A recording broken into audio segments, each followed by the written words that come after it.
Alors, bonjour, j'espère que vous allez bien. Je vais parler aujourd'hui d'ancrage énergétique. Je vais faire ça en deux capsules. Première capsule pour parler de quoi éviter. Deuxième capsule sera sur quoi faire pour s'ancrer énergétiquement. Comme je dis tout le temps, petite mise en garde au début, ne jamais prendre pour des vérités absolues, ce que je vais dire ici. C'est le fruit de mon expérience des 20-25 dernières années. C'est le fruit de tous les enseignements que j'ai reçus aussi, donc de ce que j'ai expérimenté moi personnellement ou même avec mes enfants ou mes nombreux clients depuis les 20-25 dernières années.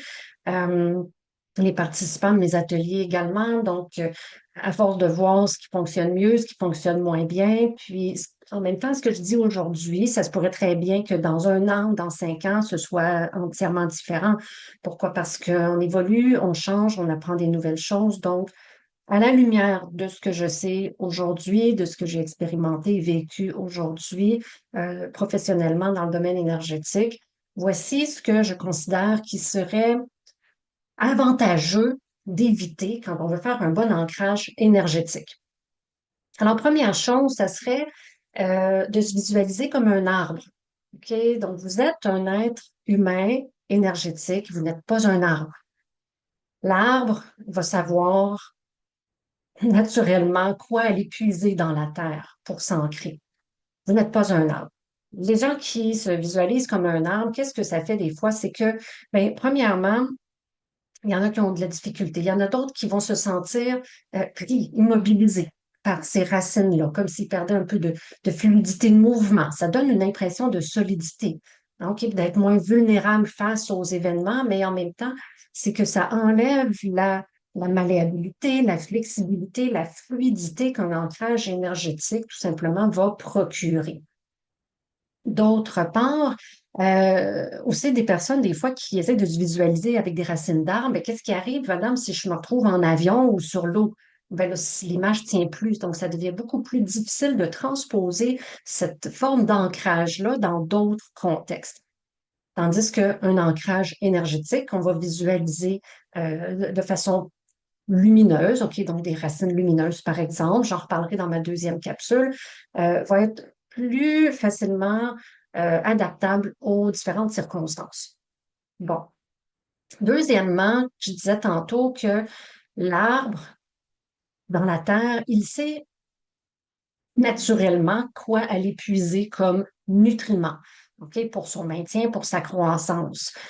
Vous n'êtes pas un arbre, alors on ne va pas aller s'ancrer dans la terre. Dans la terre, il y a toutes sortes de sources énergétiques qui ne sont pas toutes aussi lumineuses les unes que les autres. Alors, il y a un endroit où on va aller visualiser qu'on va s'ancrer, c'est au cœur de la Terre, pas le noyau dur, là, dans le cœur sacré de la Terre. Je reviendrai là-dessus plus en détail dans la capsule sur quoi faire pour bien s'ancrer énergétiquement. Alors, évitez pour l'instant, petite recommandation bien personnelle, de vous ancrer comme comme avec des racines d'arbres, OK? Puis d'aller simplement vous agripper au noyau dur terrestre de la Terre tel que vous l'avez appris dans vos cours de géographie. OK? Ensuite, on va éviter aussi de s'ancrer par les mains. OK?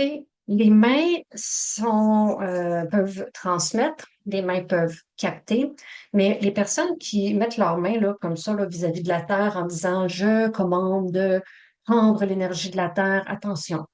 OK? De cette façon-là, vous pouvez vous retrouver justement à capter à peu près n'importe quoi. Par expérience, quand j'ai guidé des personnes dans le passé, justement avec des ancrages moins énergétiques, mais plus physiques, un peu comme en visualisant des racines d'arbres et autre chose, je les guidais vers le cœur de la Terre, puis souvent, il y en a qui me disaient, oui, j'ai atteint une source lumineuse. Parfait, décris-moi ta source lumineuse que tu as atteint dans la Terre. Et ce qu'ils me décrivaient, des fois, je me disais, oh, attends, on n'est pas à la bonne place. OK? Donc, il y a toutes sortes de sources lumineuses dans la Terre. Il y en a qui sont plus lumineuses que d'autres. Il y en a qui ne le sont pas tellement. Euh, donc, c'est difficile de cette façon-là de vraiment de savoir qu'est-ce qu'on risque de capter. Alors, ce n'est pas un ancrage. OK? Les mains vont transmettre, les mains vont être capables de percevoir aussi, par exemple, si vous faites des soins énergétiques, des fluctuations dans les champs d'énergie des personnes, mais ce n'est pas un outil d'ancrage à la Terre sur le plan énergétique. Et en terminant, on ne va pas s'ancrer non plus par le chakra coronal. OK? Alors, on commence à s'ancrer d'abord par le chakra racine, les pieds, au cœur de la Terre. Je vous expliquerai comment dans ma deuxième capsule, mais pas par le chakra de la couronne. OK? Il y a des gens qui se disent hautement spirituels et très élevés énergétiquement et spirituellement parce que, soi-disant, leur chakra coronal serait vraiment comme grand ouvert, comme, tu sais, wouhou, une grande autoroute qui permet justement de capter un paquet d'informations. Mais c'est extrêmement difficile d'avoir du discernement quant à l'information qui peut s'introduire dans ce canal-là quand l'ancrage n'est pas solide.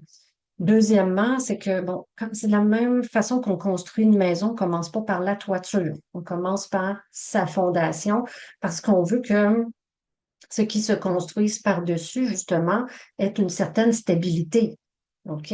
Alors, en commençant par un ancrage avec le chakra racine, avec le chakra étoile de la Terre, par exemple, la stabilité de l'ancrage va être beaucoup mieux assurée et aussi la protection que ça va installer va être beaucoup plus durable, tandis que de se connecter simplement par les chakras supérieurs au détriment des chakras inférieurs augmente les risques de parasitage, les risques d'intrusion, puis les risques aussi de réception de toutes sortes d'informations non nécessaires.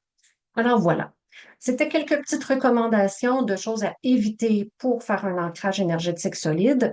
Prochaine capsule, je reviens avec plus de détails sur maintenant comment faire pour s'ancrer de façon énergétique, mais de manière aussi à ce que ce soit plus durable dans le temps pour s'assurer aussi une protection un petit peu plus efficace au quotidien, puis vivre sereinement avec toutes les informations dont on peut être bombardé, puis aussi avec les capacités ou les facultés extrasensorielles qu'on pourrait avoir, ou l'hypersensibilité, notre intuition et tout ça. Donc, un bon ancrage va faciliter le discernement de toutes ces informations-là dans lesquelles on navigue au quotidien.